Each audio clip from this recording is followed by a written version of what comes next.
Well, good day, everyone, and thank you for joining us today. I trust everybody's having a great day. I've really been looking forward to today's topic, finding and negotiating your best equity deal.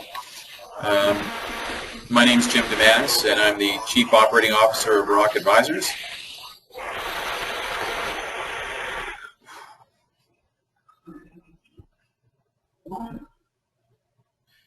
We're very fortunate today to have with us Darryl McCullough.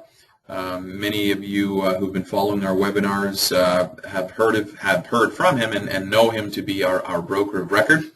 Darryl has 40 years of experience in the industry, and both in Canada and the U.S., and he has done some very complex deals. Darryl, welcome. Well, thank you. Thank you. So, Darryl, we've got a very interesting topic today for our guests, and that's finding and negotiating your best equity deal. It would be great if maybe you could talk a little bit about what you're going to, what you want to get out of this particular webinar, and then we'll take it from there. Well, thanks, Jim. I guess the two areas that I think in structuring and creating your best equity deal revolve around down payments and mortgages. And when you combine the down payment and mortgage or mortgage opportunities in structuring and as transaction engineering, you'll come up with some very, very good formulas that will help mitigate risk, help enhance yields, and also give the seller some great security and great opportunities to get rid of properties in a more creative and quicker manner. Okay. So let's start. I'd like to really focus on. I'm sorry, Jim.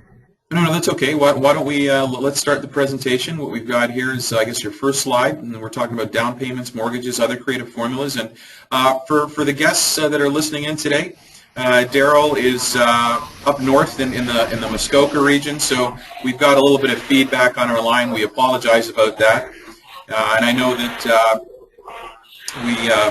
we'll try and make this as the sound quality as best we can moving forward. So, Darryl, take it away and let me know if and when you want me to move ahead with the slides. Oh, okay. Down payments. There's a number of different areas for down payments that we always like as buyers to put as little down as possible, and the seller wants as much as possible, and trying to find that balance that really satisfies both needs. So I want to talk about a few creative ways to get down payments. The first one would be the improvement down payment. And we'll talk about that first. The improvement down payment is the where we've done transactions actually in apartment buildings. That in the past is where there may be a building that's not in very good condition, may need a lot of work, and the value of the building is greatly enhanced by carrying out this work, and therefore the down payment is taken in the form of an escrow, where the seller carries back a mortgage, but that the down payment is put in an escrow, and it goes 100% to the rehab of the building, which adds value substantially to the building and also enhances the mortgage back from the seller. And that works in particular cases where either the seller wishes not to put any money in, does not have the capability to, but wishes to through the property. The buyer needs to have, to get his yield right, he needs to be able to put only so many dollars into the property. That takes the form of rehab money as the down payment, but it's secured and is only put in the building 100%. That's why you have an escrow account that comes out as the money is spent in the building. Right. The second thought, and these are just top of the list stuff, Jim, so there's a lot of drill down. Just to clarify everything, these things don't happen in negotiations until there is a sound understanding from both the buyer and seller what their goals and objectives are. So I caution people to not only look at the asset they're talking about, but understand the needs of the other party. And spending time doing that will greatly enhance your ability to put a transaction together that works for both sides. So I should have clarified that first. The option fee, we get into different option fees, and this is where you haven't bought the property, but you're optioning the property. There's three I'm going to talk about specifically. One's monthly payments, where I option the property and I give the seller monthly payments and then decide in a predetermined time whether or not I want to close the deal. Another option fee could be a piece of real estate that's owned free and clear that may be excess inventory to a buyer, and he negotiates with seller to deed that real estate equity directly to the seller in consideration to have an option on the seller's property for a predetermined period of time. If the deal does not go through, the seller still retains, of course, the real estate equity that was given as the option. And the third option fee is quite often given as a letter of credit that is called upon as part of the negotiation. So those are three that again, understanding both sides of the transaction, we can really help somebody out, and you can get into and enhance your equity position substantially. For brokers that are listening in, commission down payment, a lot of times we've seen over the years where the commission goes into the deal. The broker may have an interest in ownership, and he uses his commission as a down payment or part of a down payment that certainly will enhance his yield. A lease interest could be where somebody comes in a plaza or industrial building, even an apartment building, and says, I wish to lease certain square footage or certain units, and in consideration for me doing that, you will give me a down payment into the building. You could have a vacancy, and this user comes in, uses that as a down payment to enhance the value of the building. And there's a lot of creative ways to do that lease. The installment down payment is basically taking a property and saying, I'll negotiate an agreement for sale, which comes in an agreement of purchase and sale once enough of the down payment is put up. It may be so much a month or so much a year. The deed does not come to the buyer until a predetermined and negotiated dollar amount is put in. But it allows the buyer to come in and start working on the project and adding value to it. And he gets the deed once he's put so much cash into it or so much pre-negotiated equity. Prepaid loan payments are a great way for a down payment to be done. An example would be, I want a 90 or 100% loan, but I'm going to prepay that down payment, prepay that loan interest for a 3 to 5 year period up front, and that allows me to take ownership and add value to the property, and it really increases my equity because I've prepaid the loan. My risk, the seller has got his risk prepaid right off the bat, knowing that the buyer is going to be adding value to the property. So just some down payment ideas, and it helps you get in probably with no down payment or options or very little down payment, but also at the same time giving security to the seller, which is often the thing that blows up these deals. But it can be done in a very creative fashion that everybody comes out winning. So, Darryl, just as a, can you give us an example, a really quick example of where you have applied one or several of these down payment scenarios?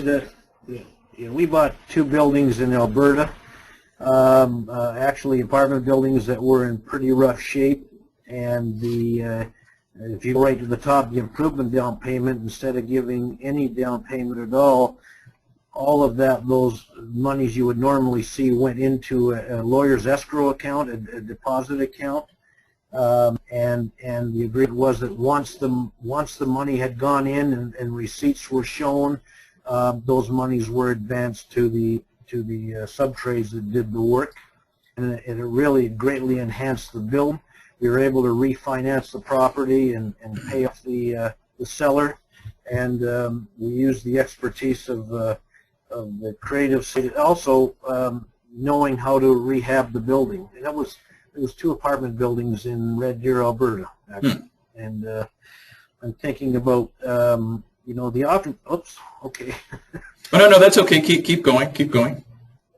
Well, the option fee it was really an interesting. It really gets people's attention if you're a seller. The option fee with a real estate equity, and this is what comes when we talk about excess inventory. A lot of people are sitting around with real estate that I laugh sometimes when we hear people that say, I forgot all about that I owned that piece of real estate. The only time I know I own is when I get a tax bill once a year. They're sitting with opportunities to go forward, and the option fee with a real estate equity, using that and negotiating going into another property, is a real powerful thing to do 2 things: get rid of excess inventory for the buyer and get it more focused on where you want to be, and the seller right off the bat at closing gets a piece of property to do with what he wants. And it's a real great negotiating ploy. Mm-hmm. It helps everybody along the way. It becomes part of the purchase price, the value of that exchanged equity. It's just and you've heard many times the commission going as down payment. That's a foregone conclusion. A lot of deals, and that commission becomes worth many dollars from an equity build-up standpoint. Sure. No, this is great advice. I could go on and give. I mean, the least interest down payment. You think about the transaction we've been able to do. You get a piece of property that's maybe multi-tenant, that's half empty, and somebody comes and says, the value of a property is based on where the income is, and a tenant may come and say, I will pay you market rent for this property. I in turn would like an equity position in the ownership. Mm-hmm.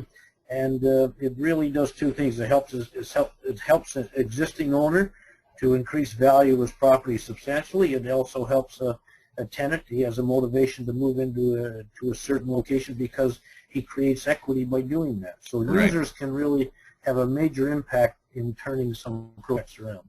That's great. So moving on to mortgages. Yeah, the mortgages, creating mortgages and structuring mortgages is really an interesting way to create equity and enhance equity potential for performance. So let's just talk about a performance mortgage. How many times do we get involved with a deal that is way too much money in our mind? It doesn't underwrite, but we do know that a good property, it has potential, and we may say to the seller that we will negotiate a price and a take-back mortgage that the seller is created will have a performance initiative attached to it. That if this property hits certain expectations in a predetermined period of time, you will get your mortgage. After a certain amount of time, there will be a calculation made, and if it's not 100% that he gets, it'll be a certain percentage that the property proved that's all it could afford to pay. And it comes down to structuring that so it works for both parties. And that's a common occurrence when you get probably a partially vacant property, or you get a project that is being leased up and it's not done yet. And this performance mortgage keeps everybody accountable, both buyer and seller, about getting to where the true values are and what that mortgage is really worth. When that happens, it's paid off, and at whatever the formula worked out to be. So that's a way to get into transactions that are struggling and create some great equity for yourself. That makes a lot of sense. A mortgage payoff incentive is, say, Jim, that you and I do a deal and you take back a mortgage for X dollars. I say I just want to I want to have the ability, if I pay it off within the first 6 months or first 2 years, whatever is negotiated, that I get a bonus to me. So if it's a $2 million take back mortgage, if I pay it off within a predetermined time, I don't owe you $2 million, I owe you $1.6 million. Right. You know, it's an incentive to get the mortgage paid back quick, and that sort of can be a step situation. And that's a very encouraging way for buyers to and sellers to work, because the seller always wants to end up with all cash. He's heading for that. The buyer wants, trying to negotiate a long-term take-back mortgage, but so that sort of incentive program sort of puts the buyer on notice that if he really works hard, he may be able to get a discount that mortgage if he cleans it up early. Yeah. Buy discounted mortgages to buy real estate. Well, if we understand that mortgages, in the hierarchy of equity, cash in Canada is the #1 equity that we do chase for, but eventually it goes back into other. Cash by itself doesn't have much value, so it goes into investing. If we look at buying discounted mortgages and then, at a discounted rate, and then exchange them into a property, it may be let's just use examples. It may be a $2 million mortgage on a $3 million piece of property. You're able to buy it for $1.5 million, and you take that mortgage and you use that secured mortgage just in buying that $3 million property, and it's at the face value of $2 million.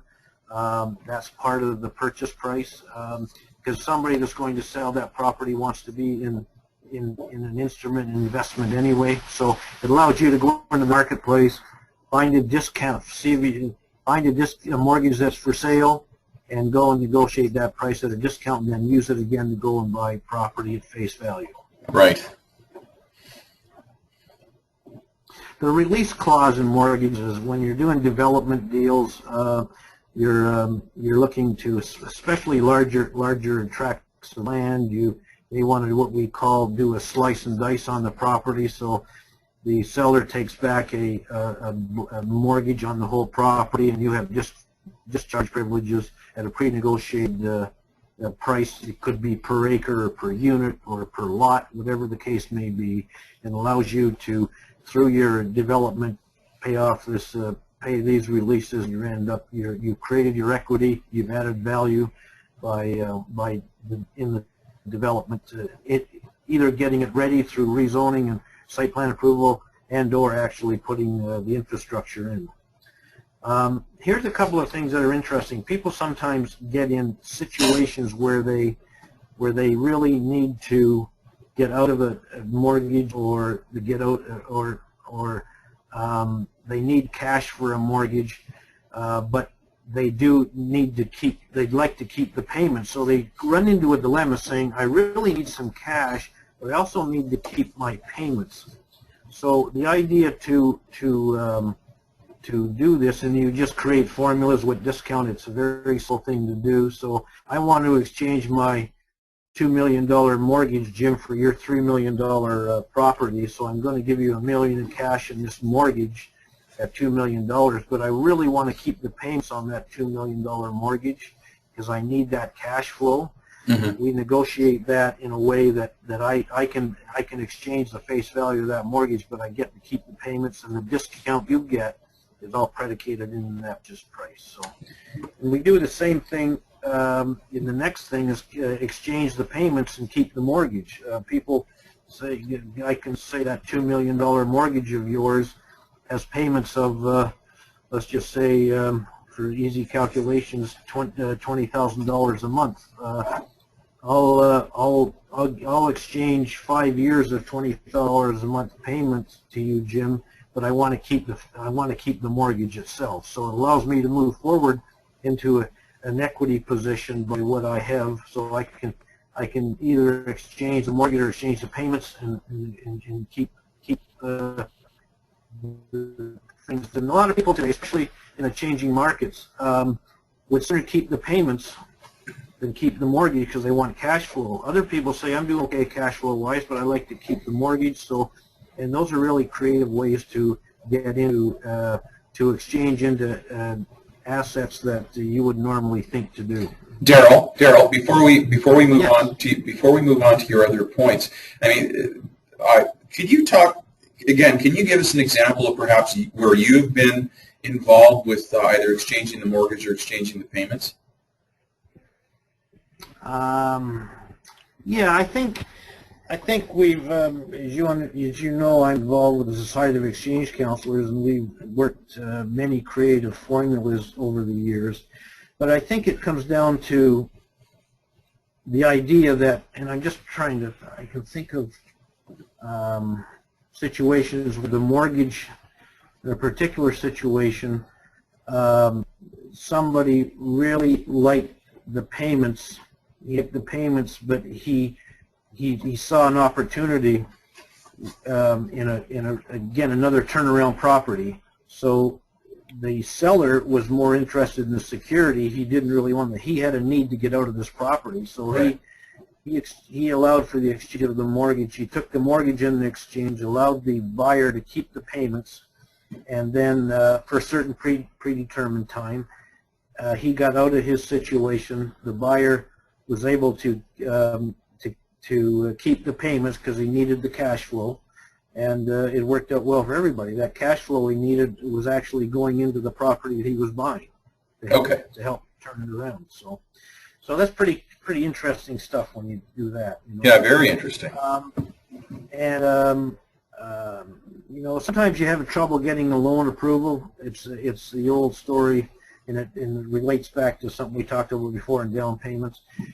I may have a problem with a down payment period, but I do have enough money to give you maybe 1 or 2 years of advanced interest payments. And I'm going to do something with the property. I've negotiated with the seller, and I'm going to say, you know, I'm going to take the risk out of this mortgage. I'm going to prepay the interest for 2 years, or whatever the case may be. So you may have been a little concerned about me, but I've already prepaid the interest to you on this mortgage, so you don't have to be so concerned. In other areas, when you're maybe turning a property around or doing a land development where you really don't want the monthly payments, so you negotiate the prepaying that, gives the seller all kinds of security. It gives him comfort. He's got his payments in advance. Here's the sell with 2 mortgages. One thing that we do all the time, and we never think about this, is when we take back a mortgage or negotiate with a seller to take back a mortgage, a lot of times saying, you know, I don't want I really want cash. And I always say to people, if somebody asks me, will somebody take back a mortgage, my answer always is yes.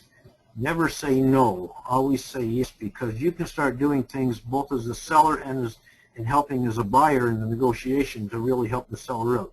Let's just talk about splitting the mortgage. If we have a mortgage, and let's just use the $2 million take back, Jim, for a second.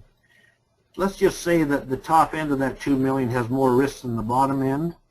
I like what clauses in these mortgages that the seller has the right to split the mortgage into 2 at his option, or her option, and then also has the right to sell it, which they do anyway, because the front end of that mortgage is going to give you more money on a discount basis than the back side of the mortgage. So it allows the seller to right off the bat go and sell into the marketplace at probably almost at face value, depending on what the negotiation was, because that's the safest part of the mortgage. So you want to be able to be flexible to that take-back mortgage, to be able to split it into 2, and the seller negotiates that right, and as long as the terms stay the same for the buyer, he doesn't really care. Why would he care? So this way, you can crank cash right off the bat,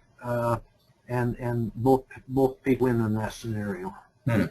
When I want to put a mortgage on it, if I'm a buyer and put a mortgage on the property, I also want to negotiate a substituted collateral, which means basically that if I have another asset that I come across, or I'm dealing with, or I own, that at some time I'd like to move that mortgage you've taken back, Mr. Seller, onto this other property, as long as it's as good or better than what you're taking back now, Mr. Seller, you give me the right to substitute the collateral from one property to another.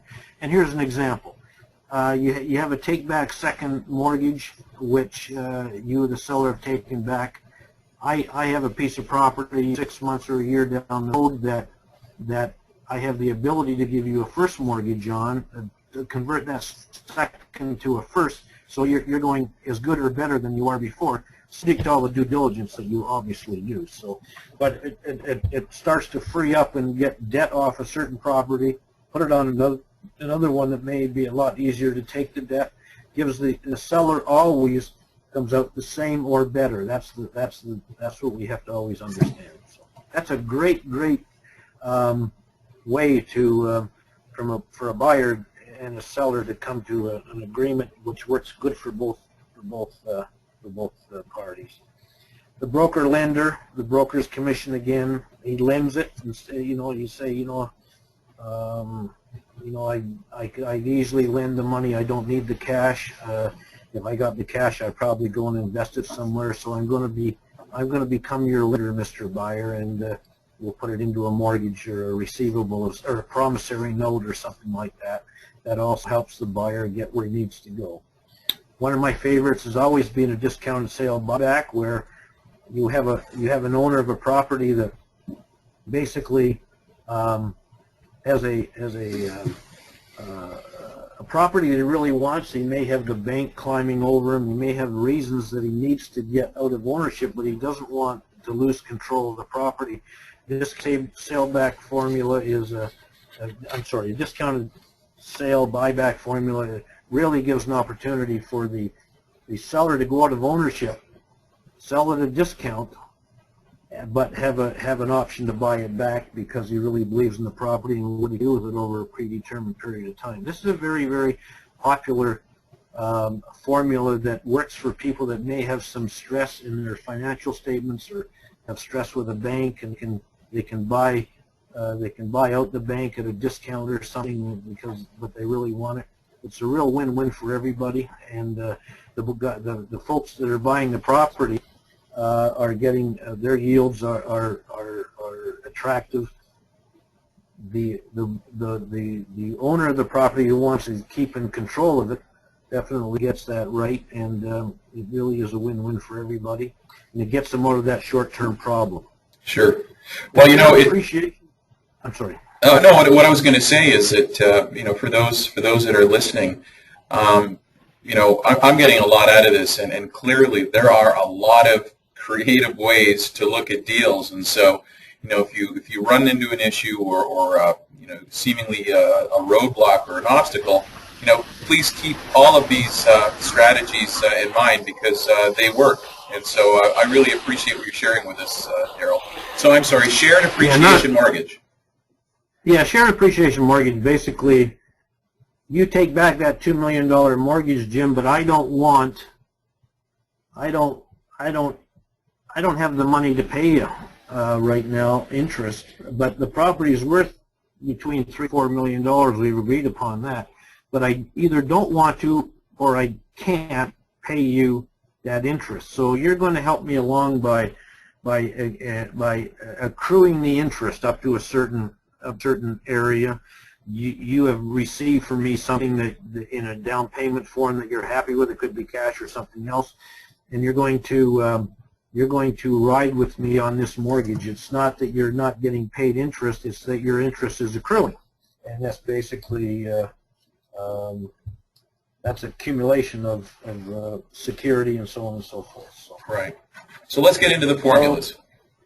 Yeah, let's just to summarize, to close out here, just some formulas that are interesting to talk about. I'm in situations currently where we have properties that are owned by actually foreclosed lenders who own property and say, I really want to be not in the property business, or I want to be in the property business. My property is not really getting a lot of action now. We'll talk to them about adding cash to that equity and either ending up with property or a mortgage. And what you're doing is that somebody that needs a mortgage or will take that property if you give them some cash in exchange for something, for another asset. This really opens up a vast amount of opportunities for all concerned. It's a way to raise cash if you're a buyer. So to get out of an equity that you don't want anymore, it's excess inventory, and the buyer will gladly take that asset. And we've had some really great, even in 2013, we've had some great opportunities to close deals this way, and I'd be happy to tell the real life stories, because it's really an interesting way to get people from one stage of their investment to another stage. It's pretty interesting. The joint venture, the 80-20 joint venture, I put 80-20 in there, and I maybe shouldn't have done it, Jim. Basically, the joint venture comprises, if you're what I call the sponsor of a project, there's probably about 6 dimensions that you have to be responsible for, you or your managing partners. One element is finding the opportunity. One is going to be the project manager to go and do the rezoning or the rehabilitation. Who's going to put the deposit money up? One element is who's going to put the due diligence money up. The other one, who's going to seek the investor group that's going to fund the mortgage. That all takes time. And who's going to guarantee that mortgage, that construction mortgage that goes on. There's 6 different elements in a sponsorship program, and that all has different elements of risk and time and everything else. And we start to build up ownership positions in joint ventures. I put the 80-20 there, basically to talk about funding and risk reward. It could be 80% investor, 20% sponsor. It could be 100% investor, 0% sponsor. It could be not an equity position at all, but that investor may just take a debt position and not be a partner at all. I'd be happy to talk to somebody. There's so many different ways to do it. It really comes down to what the goals and objectives are for the sponsor, the risk, and how you mitigate the risk for the investor. And there's all kinds of creative ways to do this that everybody comes out and definitely enhance your equity in a major way. The life estate is something I'm working on right now, actually, with an older lady who has lived in her house for probably 45, 50 years. She's got excess land. We're offering her a life estate in the property, basically, and because what we're really after is the land that's around her, and we have termination clauses for this life estate, but it's only if she gets a substantial amount of money to allow her to go into another either a condo or a nursing home or whatever. Those are great ways for people not to have to be uprooted, but you can get at some of the excess land that some of these folks have, and it's a good way to build relationships with people and help them out in retirement years also. Subdividing and condoing out, we hear a lot about that in the multi-residential business, where you have an apartment building, you condo it out and either sell it to investors or users. That's a popular formula to increase your equity position. It's something that's being used a lot.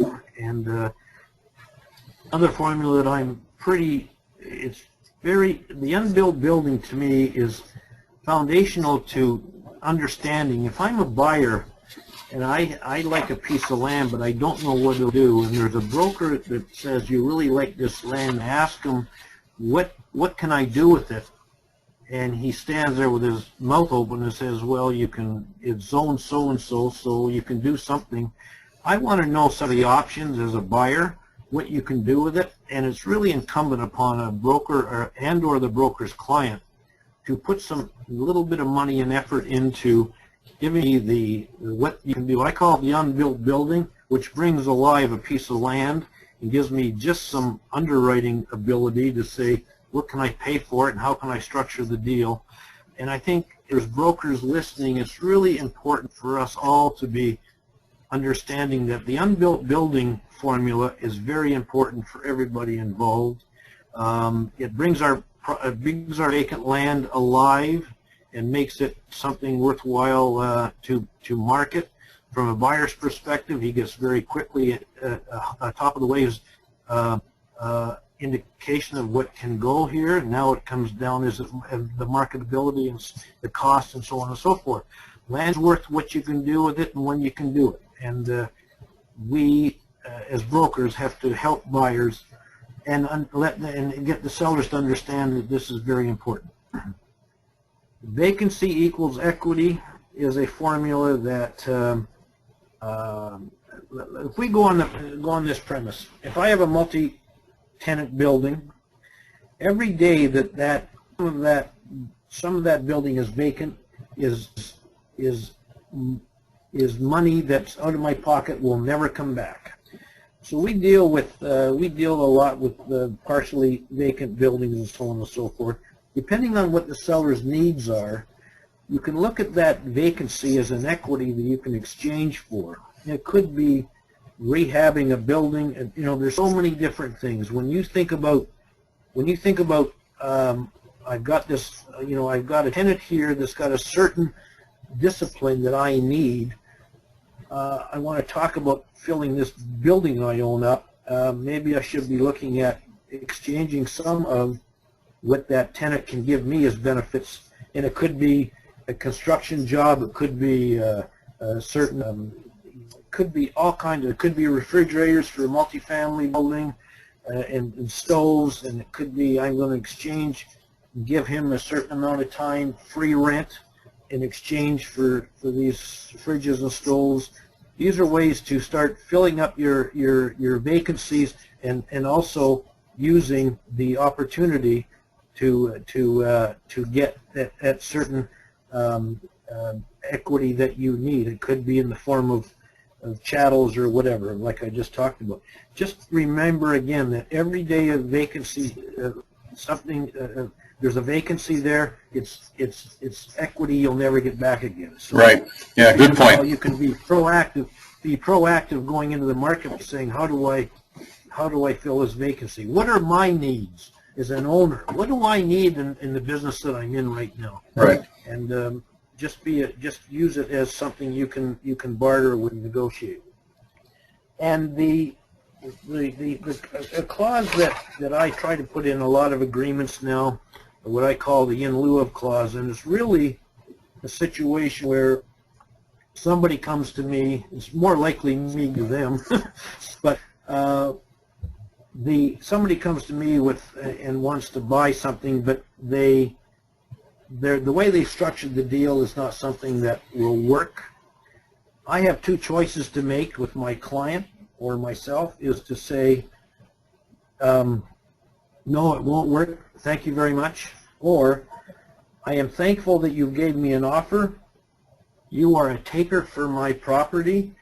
I am going to accept this offer with the condition that I put in what I call an in lieu of clause, which means I don't want to close on the deal that you have proposed, but I realize you want my asset, so I'm going to keep you in the game, and I'm going to try to get what I call a three-way, a next leg of a deal, because I don't want to lose you as a buyer because you have come to me and I want to respect your offer. And it's not just because I don't want what you're offering doesn't mean that I shouldn't try to keep you in the game. Right. Because I can maybe use what you're offering me in a leg that will get me to where my desired position is. Sure. So Darryl, before we move on to the key points and kind of bring this or your presentation to a close, you talked a little bit about the life estate deal that you're currently working on.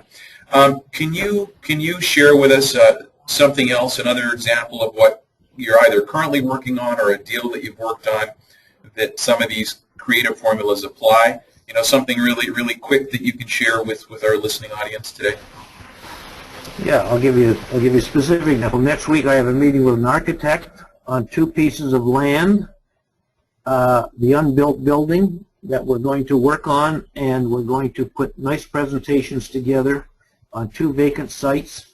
One will be, well, they'll both be for multifamily actually, and we'll tie that together with Rock's ability and their marketing ability as far as the research studies for, is the market, how deep's the market, what can you build, what should you know, what should you build, what can you rent it for, and what's what it was for. The unbuilt building is a perfect example we're working on right now to bring alive some vacant sites that deserve more than they're getting right now.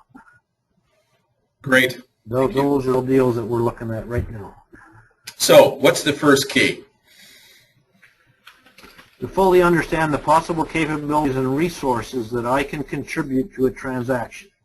Be it brokerage or be it seller or buyer, what do you bring to the party to help a transaction happen? And then when you understand those three key points, broker, buyer, and seller, you can help engineer a transaction that will work for everybody. And it's really interesting. The key is, I like to think you got to spend 2 to 3 hours, Jim, with people. Yep. Around a table, sometimes in 2 or 3 meetings, to try to understand what their true motivation is, because you really are always working to make sure that everybody comes out in a better position than they are. And the second key to finding a solution is to understand my real motivation. As a broker, we say my real motivation is to get commission. What it should say is my motivation is to find a solution for my client, and the money will look after itself. And to do that,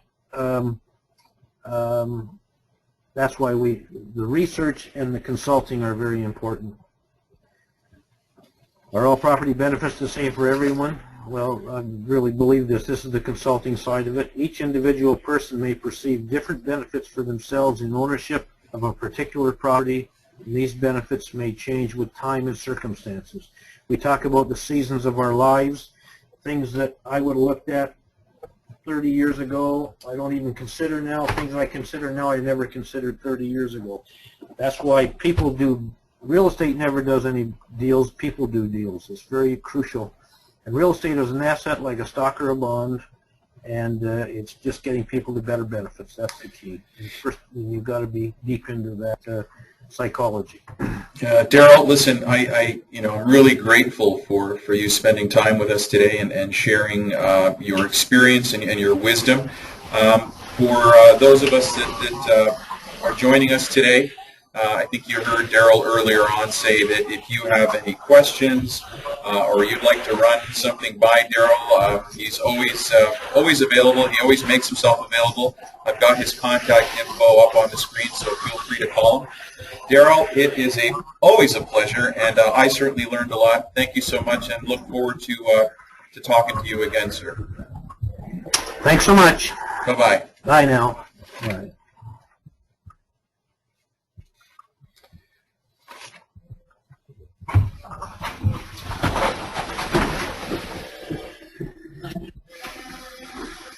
Oh, yeah, no, yeah, please.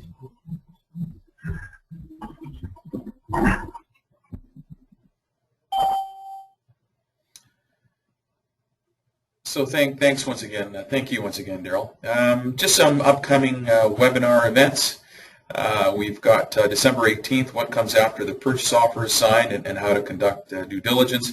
And then I think everybody's favorite time, this is in the new year, January 2014. It's our 2013 wrap-up, and that'll be Derek Lobo, our CEO, and myself, and we'll have one of our wonderful appraiser friends and partners joining us. So in addition, we'll be sure to let you know what our what our upcoming webinar lineup is. If you have any ideas, or if you've got any questions or any recommendations, please feel free to let us know. Okay, so wanted to talk to you about our co-brokerage opportunities.